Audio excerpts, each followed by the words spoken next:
My very first mentor was an oil painter who I called my uncle, though really he was my mother's cousin.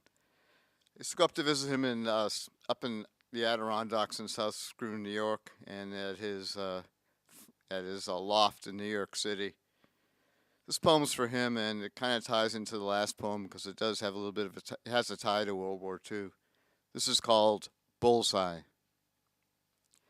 Joe likes his martini dry. Just dip the olive in vermouth, will ya? Married ladies seeking the forbidden, initials on his calendar. It's summer. He's at South Scroon, the lake house with listing stairs, windows propped open by beefeater bottles, slivers everywhere you lean. The barn hides paint, pallets, easels, shrouded canvases. After lunch, we drink Narragansett Tall Boys. My gift, gaunt beer from the hometown. When we have 10 empties, it's time to bowl. We don't have a ball, but a cantaloupe is handy. To our eyes, it rolls straight and true. After a dozen frames, Joe nods at the china cabinet. Open the top left door. Bring me my knife. I hand him a foot-long Bowie knife, oiled and edged.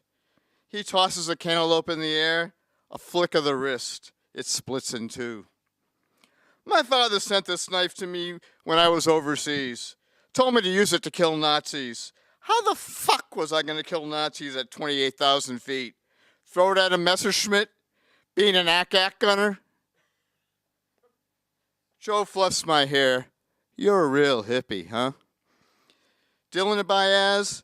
Those two are punks. Never paid dues. Hippies are copycats.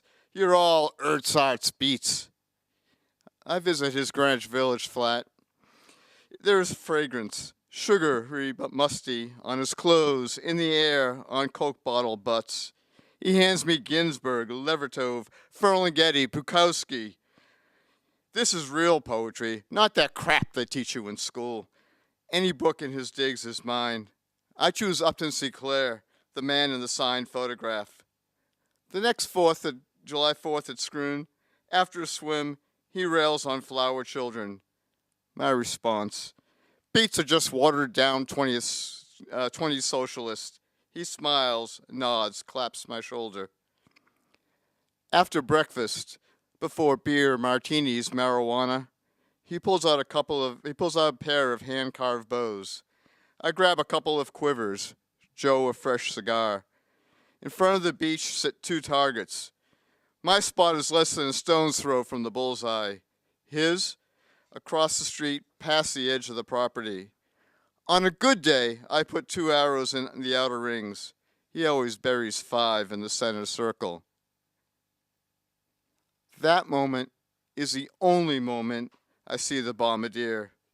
Peering through the Norden bomb site, chomping a cigar, flak exploding, fighters raking his airplane, wails from trapped buddies in a crippled B-24. Gunners return fire, a scream, one of his crew hit. Rock side to side, tossed up and down, he lines up a target, exhales, pulls a release, reports, bombs away. Thank you.